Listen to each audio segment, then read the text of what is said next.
إن جهنم كانت مرصادا للطاغين مآبا.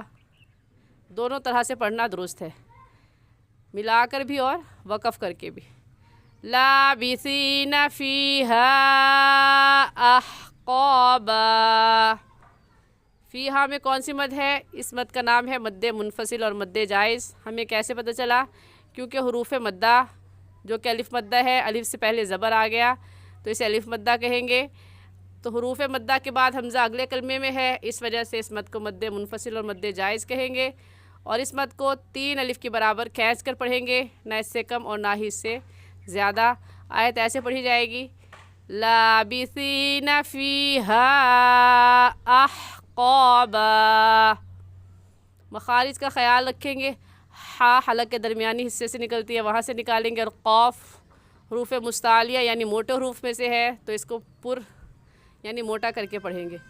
احقابا لا یذوقون فیہا بردا ولا شرابا.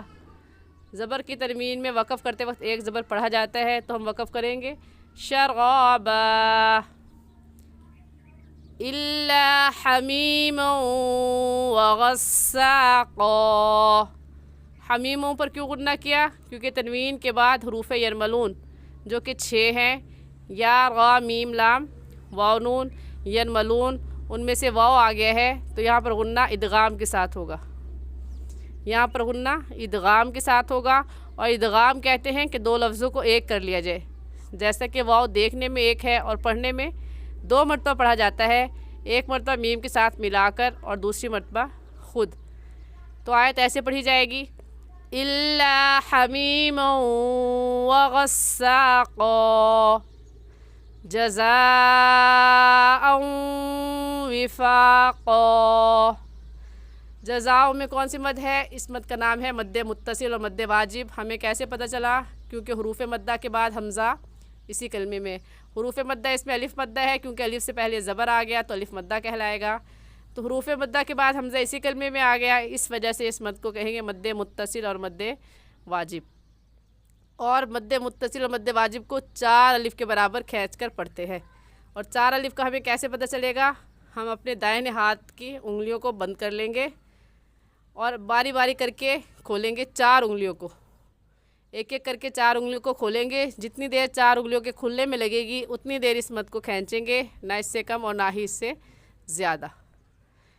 اور غنہ کیوں کر رہے ہیں اس تنوین پر؟ کیونکہ تنوین کے بعد حروف یرملون جو کہ 6 ہیں، یا را میم لام واو نون. یرملون میں سے واو آ گیا ہے تو یہاں پر غنہ ادغام کے ساتھ ہوگا. تو ایسے پڑھیں گے جزاء وفاقا. زبر کی تنوین میں ایک الف پڑھا جاتا ہے تو اس وجہ سے یہاں پر وفاقا ایسے وقف کریں گے. جزاء وفاقا. ایک بار حدر کے طریقے پر پڑھ کر سنا دیتی ہوں آپ کو. اعوذ باللہ من الشیطان الرجیم. بسم اللہ الرحمن الرحیم. ان یوم الفصل کان میقاتا. یوم ينفخ في الصور فتأتون أفواجا وفتحت السماء فكانت أبوابا وسيرت الجبال فكانت سرابا. إن جهنم كانت مرصادا للطاغين مآبا.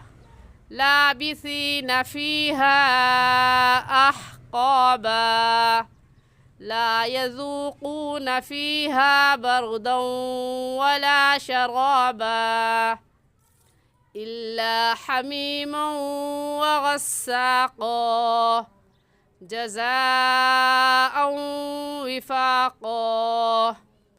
آج کے لیے اتنا ہی. صحیح اور آسان تجوید سیکھنے کے لیے ہمارے ساتھ جڑے رہیے. السلام علیکم ورحمۃ اللہ وبرکاتہ.